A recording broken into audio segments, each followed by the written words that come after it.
আসসালামু আলাইকুম সম্মানিত দর্শক বন্ধুরা, সবাই কেমন আছেন? আশা করি সবাই ভালো আছেন। আল্লাহর রহমতে আমিও ভালো আছি। আজকে ঘুরতে ঘুরতে চলে আসলাম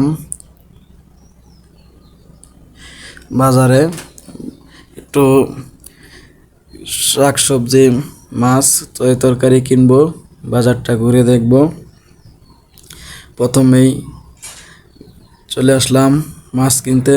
একটি মাছ কিনলাম, কার্পো মাছ। দাম দর জিগাইলাম, 350 টাকা কেজি চাইলো। আমি 250 টাকা কেজি বললাম, দোকানদার দিয়ে দিল। নিয়ে নিলাম, নিয়ে পরে চলে গেলাম মাছ কাটতে। মাছটা কাটা শুরু করলো। বাজারে আরও অনেক মাছ আছে, তেলাপিয়া, রুই, কাতলা, মিরহা, আর অনেক প্রকার মাছ আছে, সিলভার, পাঙ্কাশ। ঘুরে ঘুরে দেখলাম। এরপর আমার এখানে মাছটা কাটা চলতেছে। এই ফাঁকে ভাবলাম আমি একটু মাছটা যেহেতু কাটতেছে, আমি একটু ভিডিও করি। তা আমিও ভিডিও করা শুরু করলাম। এদিকে ওই আঙ্কেলটাও মাছটা কাটতেছে। এই ফাঁকে দেয়া আমি দেখতেছি, দাঁড়িয়ে দাঁড়িয়ে দেখতেছি আর ভিডিও করতেছি। পাশে আরও অনেক মাছই আছে, দাঁড়িয়ে দাঁড়িয়ে দেখতেছি যে আর কি নেওয়া যায়। তে মাছ কাটা চলতেছে, আমিও ভিডিও করতেছি। দেখেন,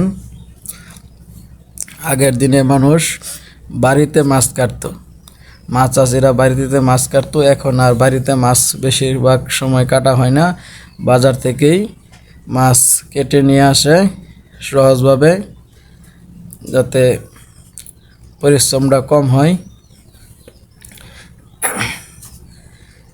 মাছ কাটা চলতেছে, আমি দেখতেছি, দেখতে থাকেন। মাছ কাটা প্রায় শেষ পর্যায়ে। মাছের ভিতর অনেক বড় একটা ডিম পাওয়া গেছে, কার্পো মাছের ডিম। কার্পোর পেটে কিন্তু অনেক ডিম থাকে, আপনারা জানেন, কার্পো মাছের পেটে অনেক ডিম থাকে। মাছ কাটার এই সময় দোকানে আসলো প্রায় 2 বস্তা মাছ নিয়ে আসলো, জাটকা মাছ। এখানে দেখতে পাচ্ছেন সিলভার কাপ, আবার ইলিশ মাছ, আবার চিংড়ি মাছ, এখানে আবার শিং মাছ।